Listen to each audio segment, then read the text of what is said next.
उत्सव की ध्वनि सुन रही हो ना? लंका झूम रही है क्योंकि आज अंत हुआ है लंका के शत्रु का भी और तुम्हारी आशा का भी। कहा था मैंने तुम्हें कि तुम्हारा विश्वास धराशायी होगा। क्या लगा था तुम्हें वो तुम्हारा राम कुछ वानरों की सहायता से दशानन को परास्त कर पाएगा? एक तुच्छ मानव राक्षराज रावण को हरा पाएगा?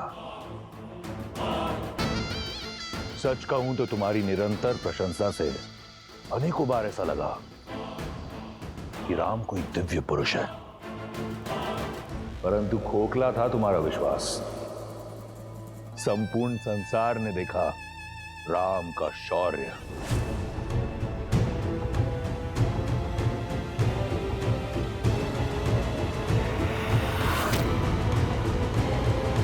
स्त्रियां इतनी हट्टी क्यों होती हैं? क्या मिला तुम्हें पतिव्रता धर्म का ढोल पीटकर? मैं ये उपहार तुम्हारे लिए लाना नहीं चाहता था। नहीं चाहता था कि तुम आंसू बहाने में अपना समय व्यर्थ करो, परंतु क्या करूं, वचनबद्ध हूं। यदि तुम इतनी हट्टी ना होती तो इस दृश्य की साक्षी भी नहीं होती। इस नियति को तुमने स्वयं चुना है सीता, मैंने नहीं। देखो,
राम के शीश को काटने में उतना आनंद नहीं आया जितना मैंने सोचा था।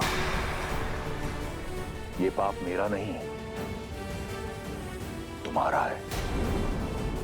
लो, मैंने अपना वचन पूर्ण किया, ले आया तुम्हारे राम को तुम्हारे समक्ष, उसके धड़ के बिना।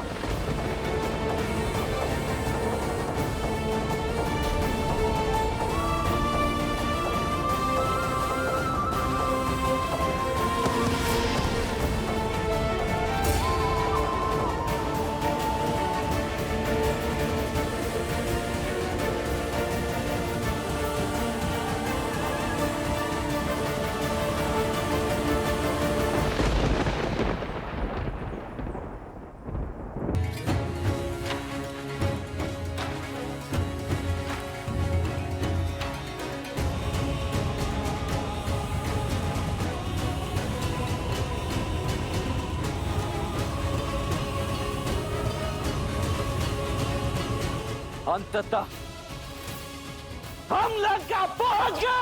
जय श्री राम, जय श्री राम। अब आज्ञा दीजिए भैया, इस पापी नगरी को ध्वस्त करने के लिए अब और प्रतीक्षा नहीं कर पा रहा हूं मैं।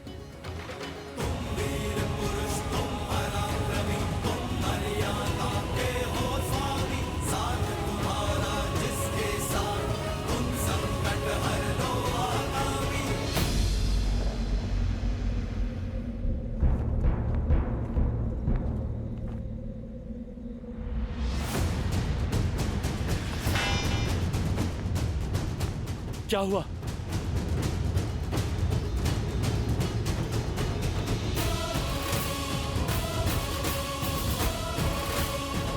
ये कोई छोटी मोटी टुकड़ी नहीं, बहुत बड़ी सेना है। असंभव। 100 योजन पार करके ये कैसे आ गए? अब क्या करें? करना क्या है? महाराज को सूचना देनी होगी।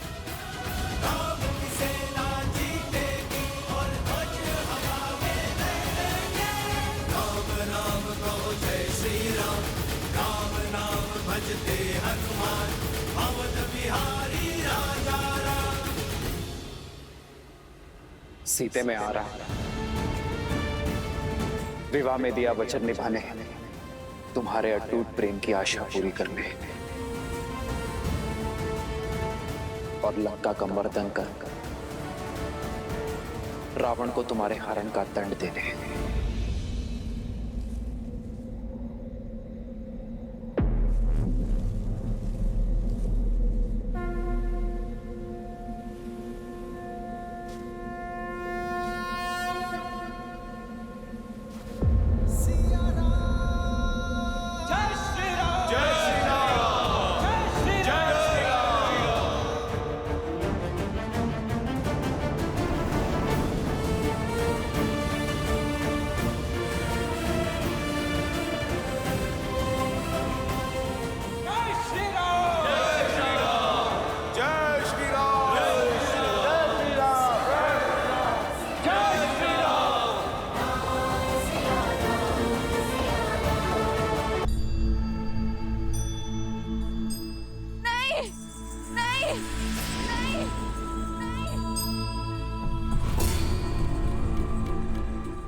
नहीं,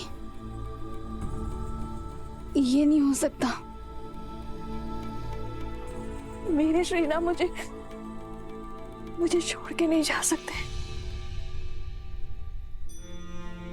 ये कैसे हो सकता है? जो सामने है वो सत्य क्यों नहीं लग रहा?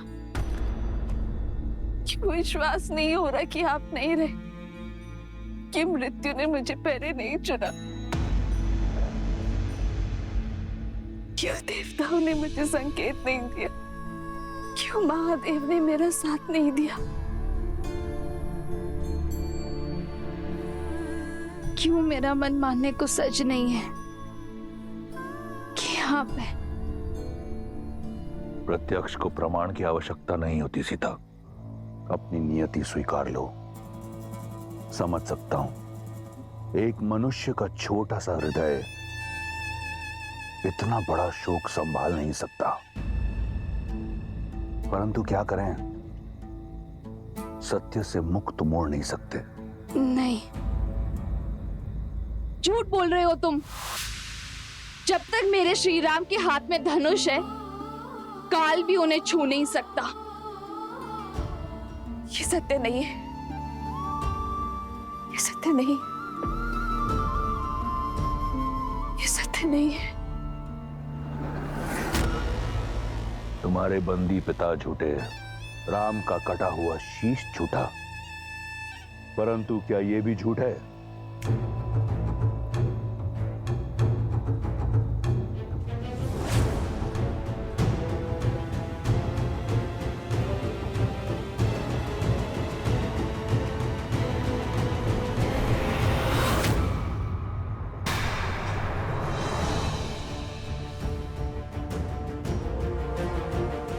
इस धनुष को तो पहचानती हो ना?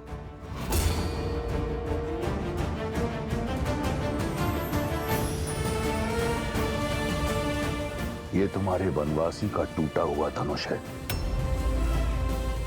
जिसके रहते तुमने कहा काल भी उसे छू नहीं सकता था। उसका शीश काटने से पहले ये धनुष काटा गया। नहीं! तुम्हारे ना मानने से सत्य नहीं बदलेगा सीता।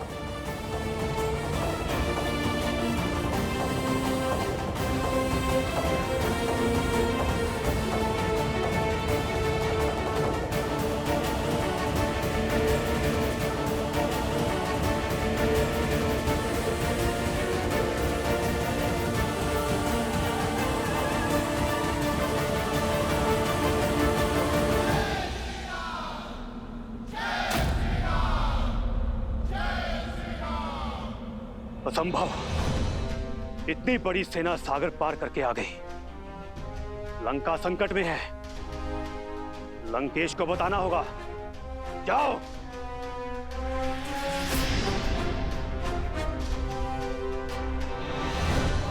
सुना नहीं? शत्रु द्वार पर है। महाराज को सूचित करो। जाओ। लंकेश को यह अशुभ समाचार देने का साहस किसमें है? जिसके मुख से अनिष्ट निकला, उसका सर धड़ से अलग होना निश्चित है।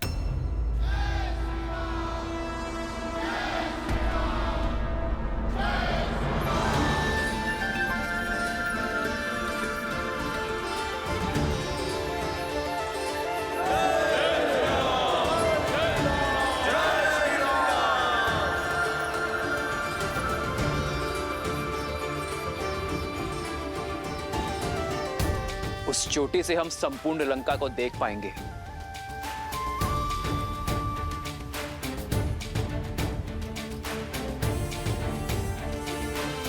मुख्य सेनापति मेरे साथ चले। हम वही शिविर बनाना आरंभ करेंगे।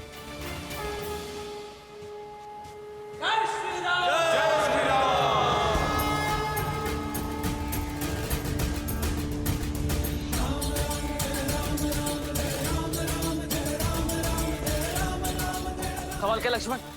जी भाई।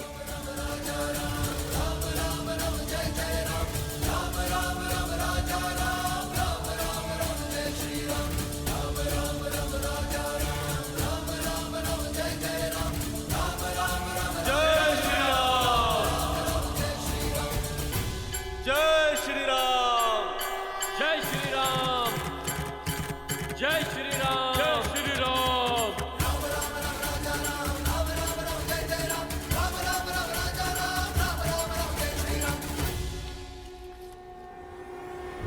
महाराज कदाचित दया करते हैं, पर तुम इसी क्षण उनके पास सूचना लेकर नहीं गए तो तुम्हारा सर धड़ से मैं अलग करूंगा। जाओ।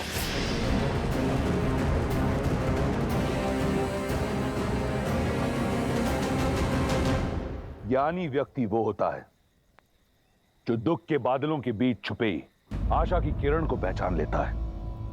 और तुम तो परम विदुषी हो। सोचो, तुम्हारे पति की मृत्यु के उपरांत तुम पतिव्रता धर्म से मुक्त हो, स्वतंत्र हो कि तुम लंका की पटरानी बनना स्वीकारो, ऐश्वर्य और सुख का जीवन जियो। मैं वचन देता हूं, तुम्हें इस जीवन में कोई दुख भोगना नहीं पड़ेगा। स्वीकारो, हम दोनों साथ मिलकर इस संसार पर राज करेंगे। मिथिला मेरे अधीन है और अयोध्या कुछ ही क्षण में पराजित होगी। इसलिए बंद करो ये व्यर्थ का विलाप और थाम लो मेरा हाथ।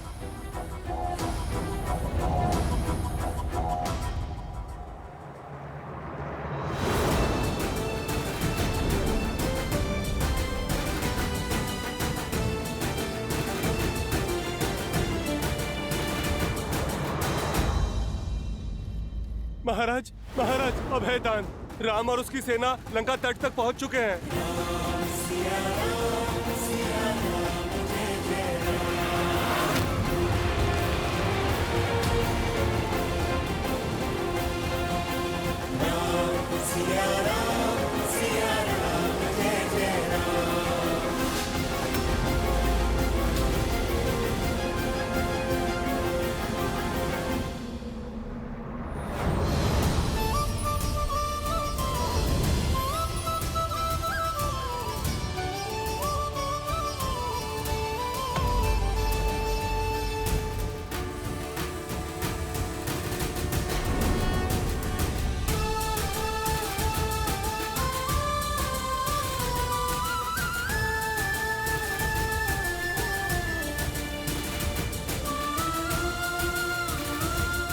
मेरी आशा का अंत नहीं हुआ है, तुम्हारी माया का अंत हुआ है रावण।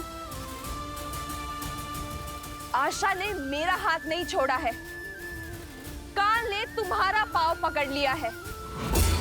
और अब मुझे किसी आशा की आवश्यकता नहीं है, क्योंकि मेरे श्री राम आ गए हैं।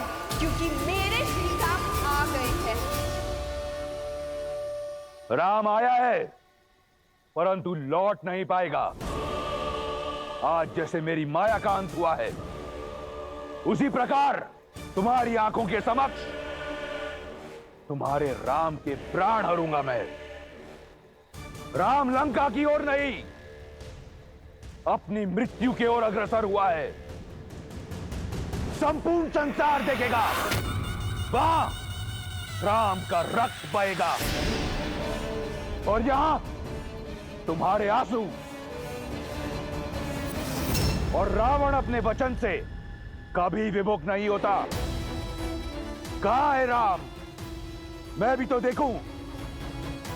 एक साधारण मनुष्य कौन सी सेना लेकर आया है?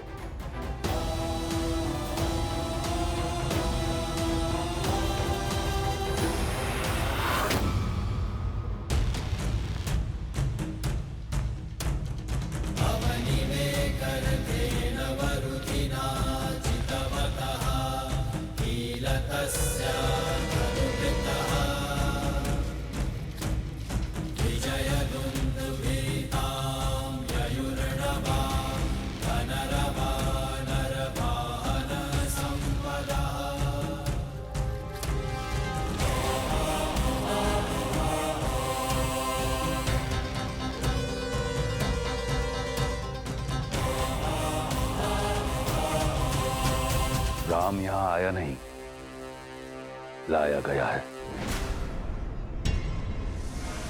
मेरे विश्वासघाती भाई द्वारा। जानते हो शुक, विभीषण कहा करता था कि मैं उसके पिता समान हूं। देखो, आज अपने पिता समान भाई को छोड़ एक अनजान सन्यासी के चरणों में पड़ा है। राम के शिविर के बारे में जानने के लिए मैंने कई गुप्तचर भेजे, परंतु लंका के बारे में जानने के लिए राम को किसी गुप्तचर की आवश्यकता नहीं।